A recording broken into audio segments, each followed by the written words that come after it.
council meeting. First thing is a roll call. Truss. Here. Licio. Here. Tabit.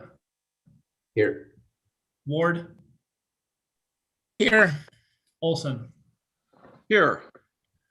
The next thing on the agenda is to invite you to rise with us to recite the pledge to the American flag.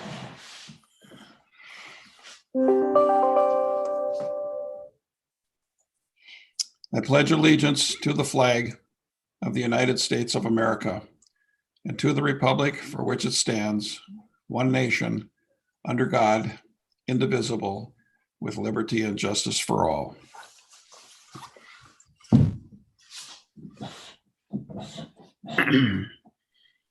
Thank you. And again, welcome. The next thing on our agenda is some presentations to make, and in regards to our finance department.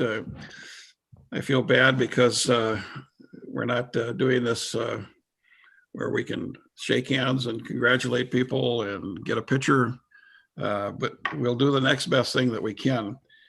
But we have a news release here from the Government Finance Officers Association. And it says, the Government Finance Officers Association of the United States and Canada has awarded the Certificate of Achievement for Excellence in Financial Reporting to the City of Baxter for its comprehensive annual financial report for the fiscal year ended in December 31st, 2019. The report has been judged by an impartial panel to meet the high standards of the program, which includes demonstrating a constructive spirit of full disclosure to clearly communicate its financial story and motivate potential users and user groups to read the report. The Certificate of Achievement is the highest form of recognition in the area of governmental accounting and financial reporting, and its attainment represents a significant accomplishment by a government and its management. This was sent to the city itself, but then in addition to that, 2 individual certificates to our city finance director and to the assistant finance director. And I just want to read this into the record too. They both say the same thing, but I'm going to read the one that was to Jeremy, but to Jeremy Vasenik, and again to Susanna Jensen, who was our assistant finance director at the time this reporting was done. Excuse me. The award of financial reporting achievement is presented by the Government Finance Officers Association to the department or to the individuals designated as instrumental in the government units achieving a certificate of achievement for excellence in financial reporting. A certificate of achievement is presented to those government units whose annual financial reports are judged to adhere to program standards and represents the highest award in the government financing report. I think I don't have it right in front of me, Jeremy, but was this the 9th? That's correct, Mayor. It's the 9th year. This was the 9th consecutive year that the city was awarded, and then the individuals who made that happen were awarded this. Jeremy has made it clear in his memo too that he also acknowledges his whole staff. These 2 are the main driving forces of that department, but the others are part of the accumulators that gather together a lot of that information. And so the whole department needs to be recognized for that. Any comments, Jeremy, about that? Or No, I would just echo that, Mayor. Thanks to the entire dedication of the entire finance staff and former Assistant Finance Director Susanna Jensen, who was instrumental in starting the program and helped us put that together for the last 9 years. But I also would like to thank the council too, just for your dedication to sound financial practices, and that's certainly part of the process too, in us achieving the award for the last 9 years. well, thanks again for your diligence and work and keeping our finances straight, and appreciate all your efforts. Congratulations.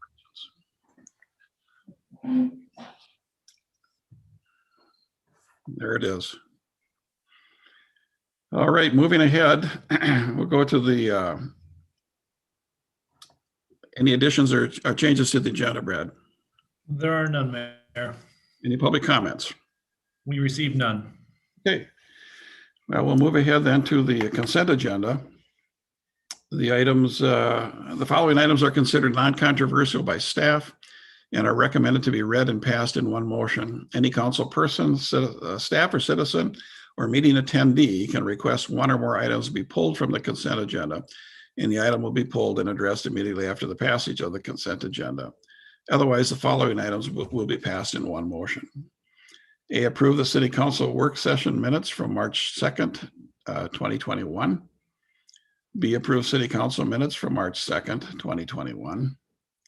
C, approve the payment of bills and finance report. D, approve the architectural design for the Finken Aqua building located at 14370 Delwood Drive. E, accept the Utilities Commission minutes of March 3rd, 2021. F, approve SEH proposal for engineering services for Section 6, Area 1 outlet, easement acquisition support in the not to exceed amount of $7,500. G, approve Bolton and Mink proposal for engineering services 2021 pavement management CIP and GIS assistance in the not to exceed amount of $13,500. H, approve Bolton and Mink proposal for engineering services for the pavement management program in the not to exceed amount of $12,700. I approve Widsith proposal for engineering services for the 20-year lift station maintenance plan in the not to exceed amount of $1,500.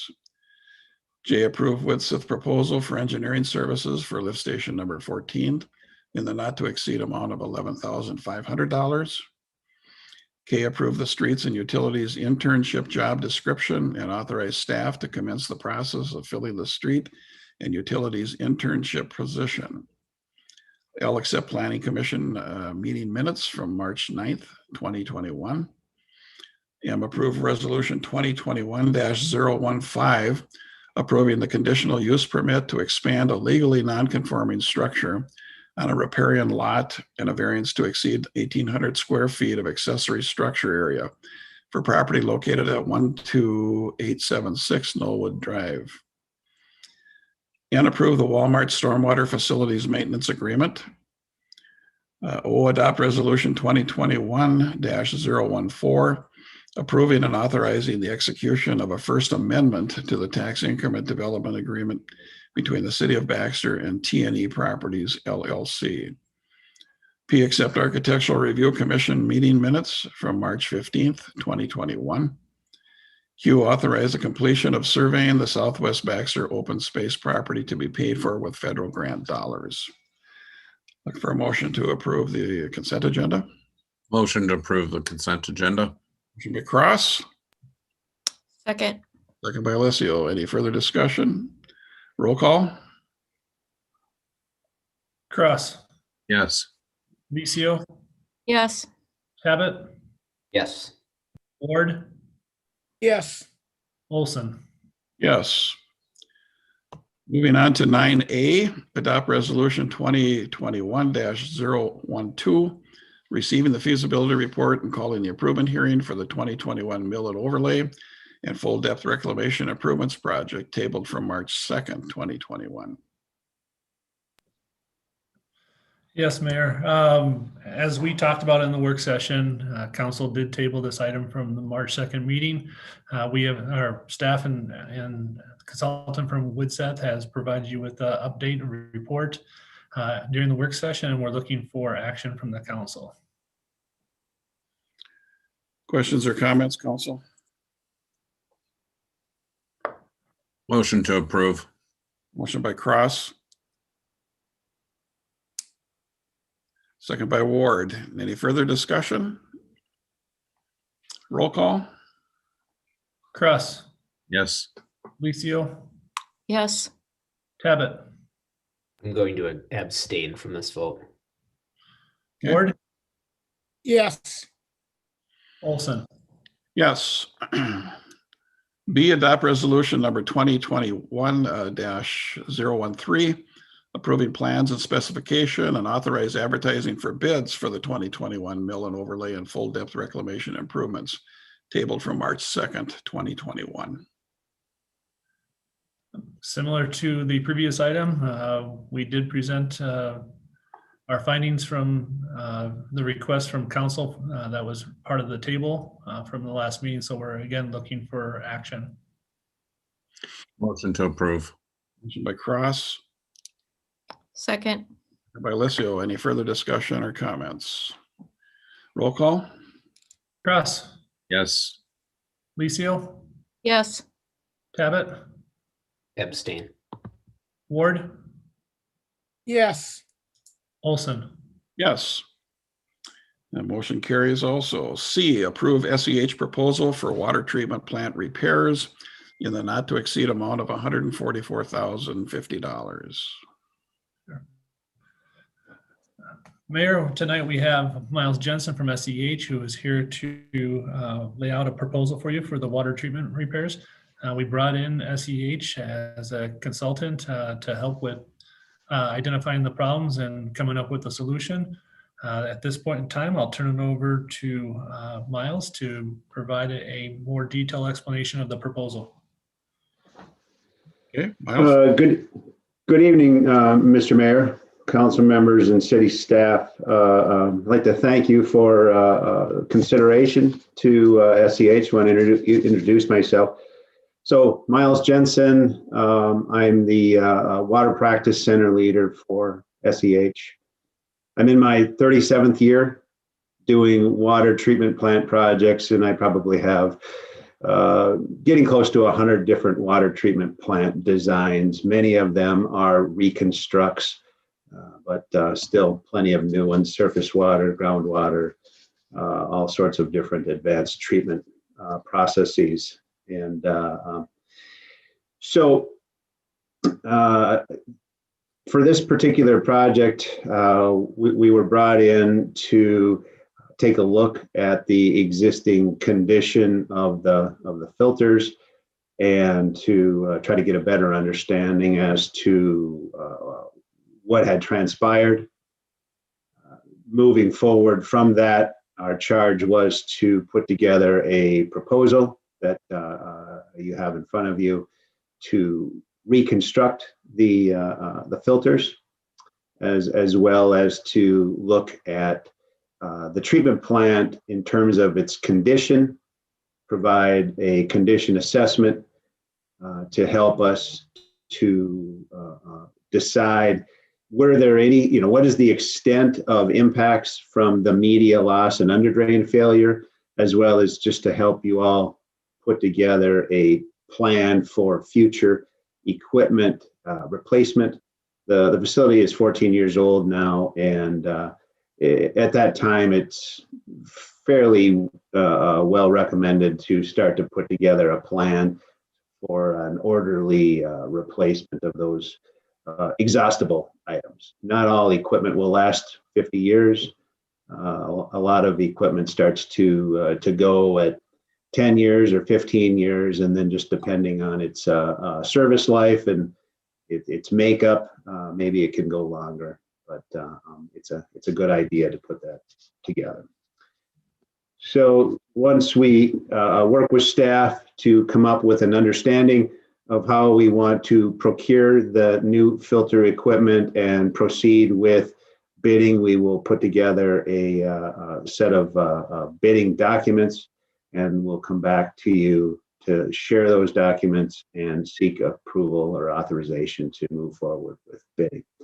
The whole time that we are putting together the design documents, or I shouldn't say the whole time, but frequently through that process, we will be in touch with the Minnesota Department of Health so that they're clearly aware of what we're doing there. I have a real good relationship with the plan reviewers, and we'll make sure that the approval process goes smoothly. So I think that I'd like to stop here and see if any of you folks have any questions of the project or of me. Council Cross? Yeah. As far as the investigations have gone so far, have we determined what the problem is, and to the extent that we'll have to replace filters? Yeah, so I can share with you my opinion, and this comes from having reconstructed failed underdrain systems in the past.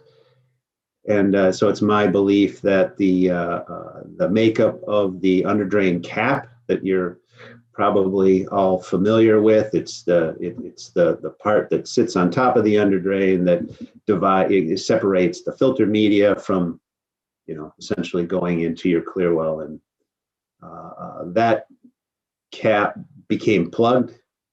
It's a softer, flexible material. And once that material became plugged, the forces from backwash lifted that cap up, and the filter media got into the underdrain. And once that happens, sadly, it's a death spiral until the underdrain just does what filter number 2 did, and it essentially ruptured. So, in my estimation, Counselor, yes, the underdrains are a total loss and need to be completely reconstructed.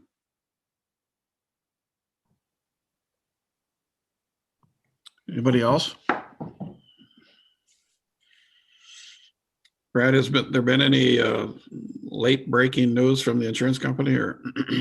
No, and I think this is a good point to kind of bring everyone up to speed. We have up to this point been on a one-track lane, which is working with the insurance company to determine as to the fault of the failure, or to investigate the fault of the failure. Working with their attorney and colleagues, we have brought to the table all of the players from the original construction, as well as those that have worked on the facility or provided equipment for the facility since this construction, to take a look at the plant and what has happened with filter 2, and observe other things that are being observed within the other filters. That took place last Tuesday, I believe. So now we're at a point, and what I would define in the road is the investigation will continue to go forward. We've secured the plates, the caps, the underdrain blocks, anything that any of the parties have requested, so that they can complete the investigation and make a determination in that regard. The other direction that we need to go which is repairing the plant and getting that back up to operation, which is where we're leaning on Miles and SEH to assist us to get to that direction.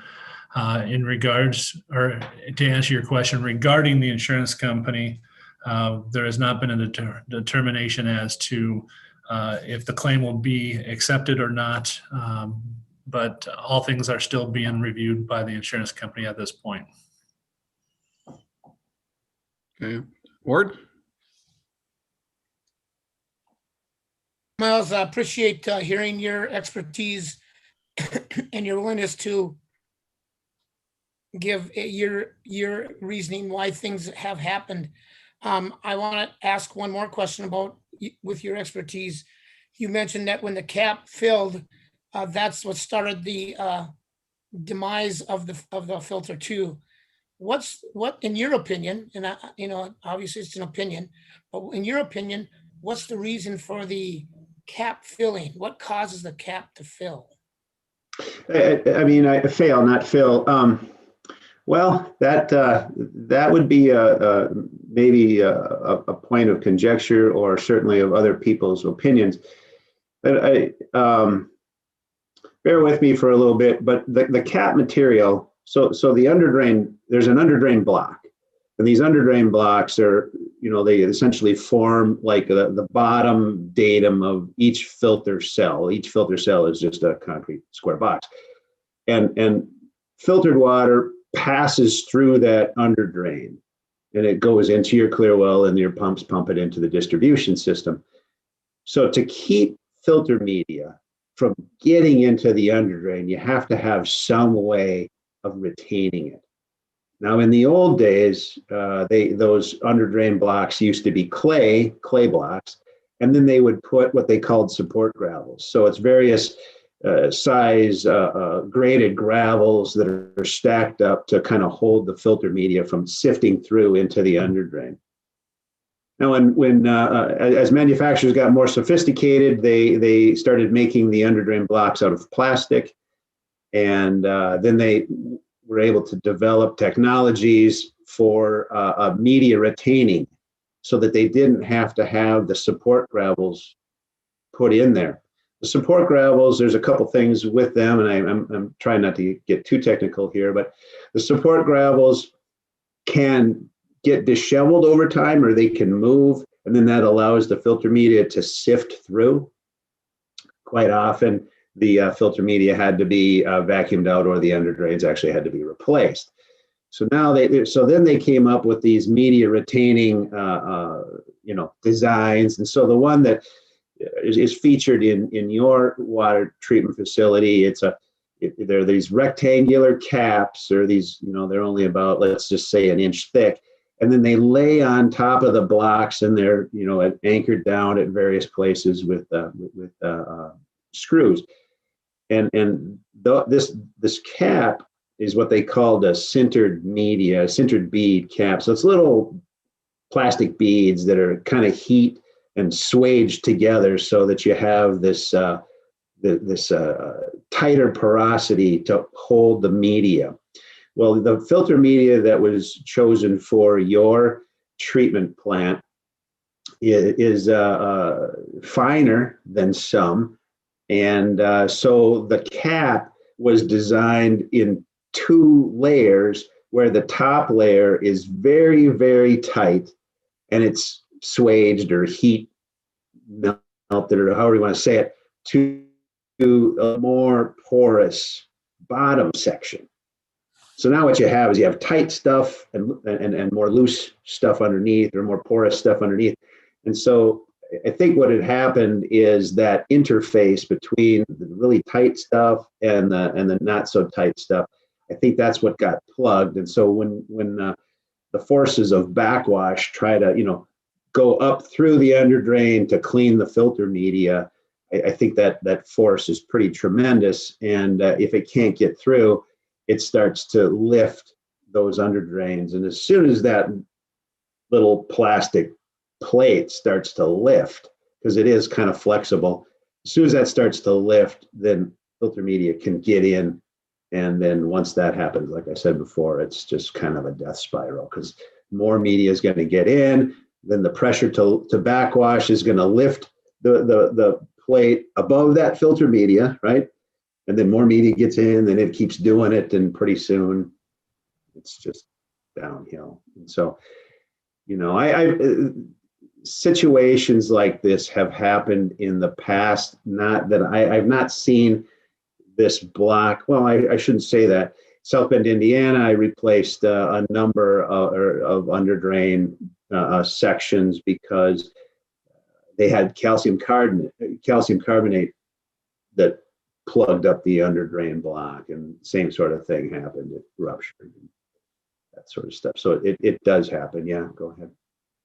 So in 14 years that we've been operating the plant, how has the technology changed, and will we be looking at replacing everything, the underlayment blocks, or just the surface between the media and the underlayment blocks, or what? And then what is the estimate of total cost for this, just roughly? So to your first question, the technology really hasn't changed much. It hasn't changed at all, let's just say. In the world of civil engineering, nobody wants to be first. They want to just see that things can live on and work for a long, long time, and then that becomes a modern technology. So nothing has really changed in that regard. As far as what gets replaced, yes, everything down to the concrete box itself needs to come out. There really is no way of flushing all of that sand, that filter media that is now in the under drain. It's just going to be nearly impossible to flush that media out and try to salvage any of those existing under drain blocks. You just can't do it with any particular level of confidence. The estimated cost on this project right now, I'm guessing it's in the project cost now is in the neighborhood of $1.1, $1.2 million.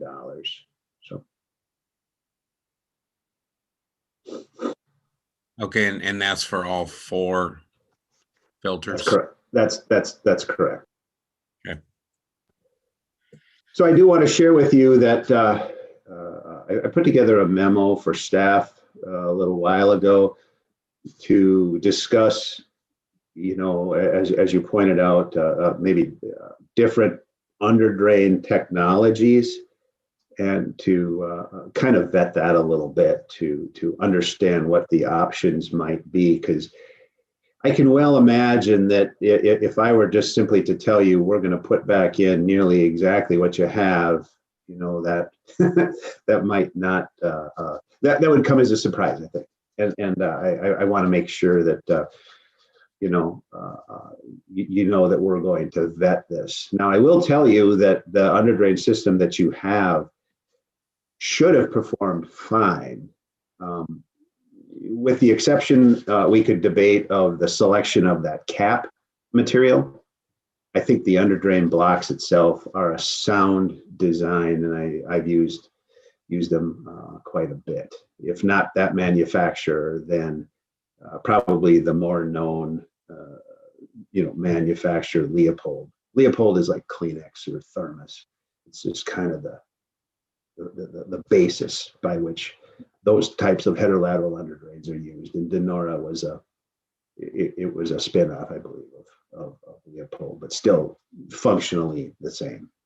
It's just the cap material that is kind of questionable. So if we get this thing back to exact or whatever, and our problems are solved, are there things that we can do to anticipate, to stay ahead of this and see these things coming and cut them off at the pass? Or does this just sneak up on us because it's out of sight? Or what kind of precautions can we take, or can we? Yeah, that's a really good question. And as a designer, that's a question that we're thinking about all the time, is how can we observe the condition, periodically without having all of a sudden something catastrophic happens to let us know that there was a problem to begin with. So, cutting in, access hatches into a portion of the underdrain, being able to physically crawl into the underdrain, and look around and look up each of the heterolateral tubes, or maybe looking at, instead of a heterolateral system, looking at a different kind of false bottom underdrain that allows you a little bit more access to. I think those are the things that we want to seriously consider with staff to make sure that, as you say, we can. There's opportunities for investigation and prevention before things like this happen. And I'll tell you that while it's not uncommon for something like this to happen, it is many plants will run for decades without any sort of problem like this. So it's just kind of a bad luck deal here, I guess, in your case. Does water quality or lack of it affect this at all, or is this simply a mechanical material thing? I would say yes. Again, my opinion is that water quality definitely does play a part in how the underdrain cap plugged. Well, first of all, we have to agree that the underdrain cap plugged, which that's my opinion. And then the mechanism by which it did plug, that's another matter of potential debate. But certainly, you do have enough iron and manganese in your water that could cause the oxidized solids to plate the tighter underdrain cap and maybe cause a rupture. Now, this is all conjecture on my part, but still, it's I definitely agree that yes, water quality does have an effect. Council questions, comments, Mark? Sir, so knowing our water quality, I'm going to assume that you probably specify something different than what was used as the media. No, I don't find anything wrong with the media. In fact, I use that stuff quite often. So there's nothing wrong with the filter. I do have concerns for some pre-treatment capabilities. And, you know, how does the detention tank upstream of the filter media allow advanced solids reduction before it even gets to the filters? You know, I do have questions about that. I do have questions about the if the making sure that the chemical oxidation has come to complete exhaustion and you have inert particles that are you know, passing from the detention tank to be filtered out. I think those are some elementary things to take a look at. And you know, I got to believe that, you know, with the water quality that is going out into your distribution system, you know, that has been something that staff and the plant operations group has paid attention to. I just I can't say how that's always been the case, though. So just definitely something I'm concerned about. John? Miles, I just want to go back to Mayor Olson's comment about, you know, what can we do if we get this thing up and running again, when we get this thing up and running again? And I want to just be clear on what I thought I heard you say. Sure. I thought I heard you say, you know, visual inspection, hands-on inspection, more frequent inspection, more intense schedule inspections. I thought I heard you say that. Have you looked at our current schedule of what we are doing in those filters? And are you going to also either evaluate that and suggest more, or so? I just wanted to have you clarify that. Yeah, that's a good question, and I'm happy to clarify it. What I was referring to has nothing to do with the frequency or the, you know, what operations staff has done or has the ability to do. That underdrain system is installed in a way that it is not possible to inspect below the caps. You just can't do it. There's no physical access, and so there's just really no way that they would be able to do that. So I think that, you know, the work that they have been doing is pretty top notch in paying attention to the underdrain system and all of that stuff. At least that was what I gathered from talking with them, and, you know, all that. So, yeah, just to be clear.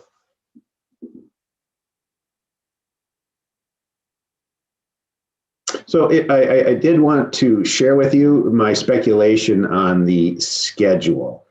In your packet, in our proposal, I tried my best to lay out a schedule that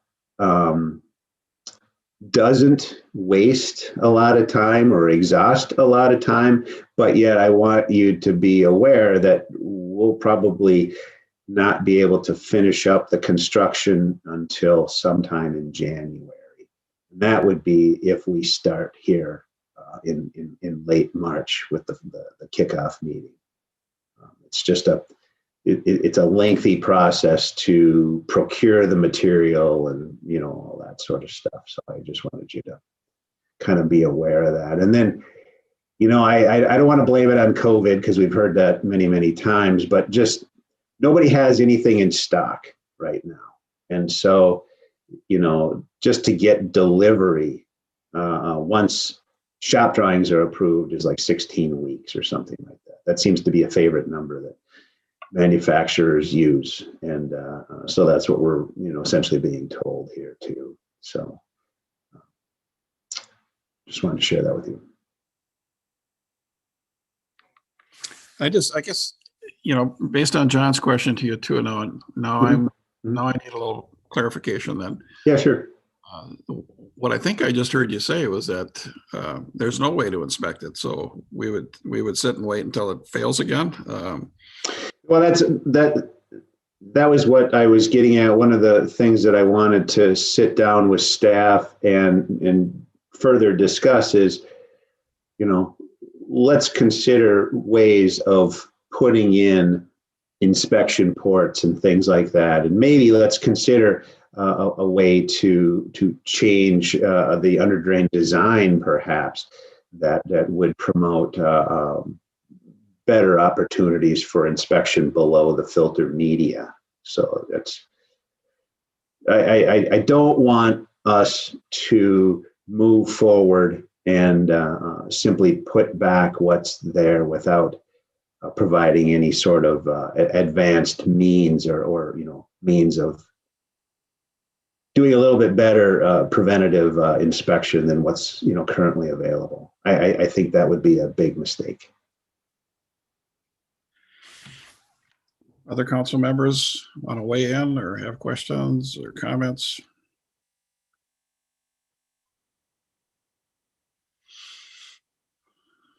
Anything else from Trevor or Brad? I have no further comments, Mayor. Okay. Mayor, City Council, I would just add that, as you can see in the presentation, I mean, Miles, there's a reason I went with Miles Jensen is because of his experience and he's been very good at leading staff through. We had one big meeting already last week talking about the options out there. That memo was in the weekly report to the city council, kind of talking about all the different technology that's out there on the market. And yes, one of our biggest concerns that we've been talking with Miles about is to get so that we can inspect the under drain system, whatever we go with, that it is inspectable so we can open up accesses probably twice a year and go in and take a look to see what's going on. And that has not been able to happen because there is no access whatsoever right now to that under drain block system and cap. There is no inspection ports at all. So there was no way for us to check out to see what was going on underneath. Thank you. Thank you. Just not to beat a dead horse here, but so if we make it visible or accessible and we see something wrong, is there any way to stop it or reverse it? Well, yeah, that's a good question. And I'll share with you my thoughts. A lateral system like is now, there is a potential to make a lower portion of the filter box a little bit wider. There would need to be some reconstruction done there so that a person could get in and potentially, try to flush media out by sticking a lance all the way down to the other end of those under drain rows of under drain blocks and flush media out that way. It also, just allows for some understanding of what might be happening. The sad news is with any filter, if you do start to experience a filter under drain problem, the first thing you got to do is pull out filter media out of it. So, I mean, that's just the nature of the beast. And so I think what we really want to try to do is to understand if there is anything happening, and then if there is, what are some ways of allowing us to salvage what's in there before you're faced with a complete tear out. Nobody wants to go through that if they don't have to. Well, okay, I've got my questions answered. I didn't mean to hog the show. If you people have questions, this is the time now. No, I'm happy to answer the questions. I appreciate them. All right, if we're done, then we have an agenda item here to look for a motion to move ahead, I guess. Not a lot of options, I guess. So moved. Motion by Ward, Second. second by Tabbitt. Any further discussion? Roll call? Cross, Yes. Licio, Yes. Cabot, Yes. Ward, Yes. Olson. Yes, and that motion carries. Thank you for your work, and good luck to you and us, I guess, as we Yeah, move. yeah. We're in it together. So thanks for your time, everyone. You have a good evening. Thank you very much. Moving on to council comments, Council Member Licio. Earlier in the day, I was getting help as needed from Todd DeBoer, and at that point, I said my head hurt. And the more information I hear exchanged, I'm in awe, and I'm so impressed by the staff and the department heads.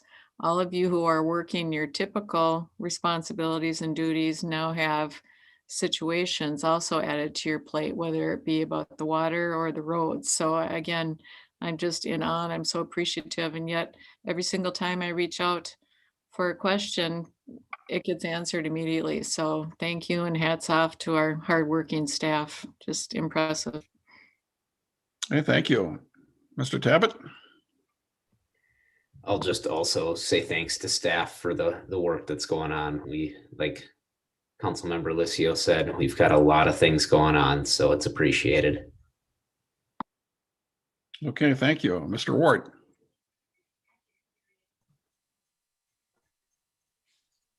Thank you, Mr. Mayor. I don't really have anything to say. No, you know, that's not true. So, just a couple of quick things, I guess, is, you know, as our kids are going back to school, I see a lot of, or hear about a lot of happy faces and educators' faces, and I'm so glad that our kids are able to get some face-to-face contact for most of them. And so, you know, COVID is still here, and it's still a concern in my opinion. And so we all kind of need to, you know, make sure that our kids are able to stay in school as much as possible, in my opinion. Also want to congratulate, you know, as spring sports, you know, Councilwoman Licio and myself were former teachers and coaches, both of us. And, you know, as spring sports, winter sports come to a close, there's been some teams and individuals that have gone on to state in the area, not just at Brainerd High School, but I really applaud the winter sports athletes and coaches and teams and parents and community for supporting them, and, you know, and kudos to them as they go to the playoffs, the state playoffs, and nice job. And I just noticed in the paper today that the Brainerd High School Key Club, which is which is a great organization that does a lot of good in our communities, received 4 major awards in a big regional meeting recently. So kudos to them as well. So just wanted to make those comments, Mr. Mayor. Thank you. Thank you. Mr. Cross? Oh, yes. The only thing I want to do is to echo the comments made as far as the staff goes and the work we're doing. And I appreciate that. And I'm sure our citizens do too. So thank you. And I totally agree with that, of course, too. But I also want to thank the council. Thank you for your interest in our city and for your comments and your due diligence and everything that you do for the city too. Connie says it often, but we really do work together well. At the end of the day, our concerns are all the same. We want to move the city forward. And so I appreciate all of your efforts and the fact that for the most part, it is a well-oiled machine. And so I appreciate your efforts there. City Administrator. Nothing new to report, Mayor. City Attorney. I have no report either. Okay. Seeing none, then I would look for a motion to adjourn. So moved. Motion by Cross Second. and by Licio. Any further discussion? Roll call. Ward, Yes. Cabot, Yes. Licio, Yes. Cross, Yes. Olson. Yes. And again, thanks for your time, for your work, and enjoy the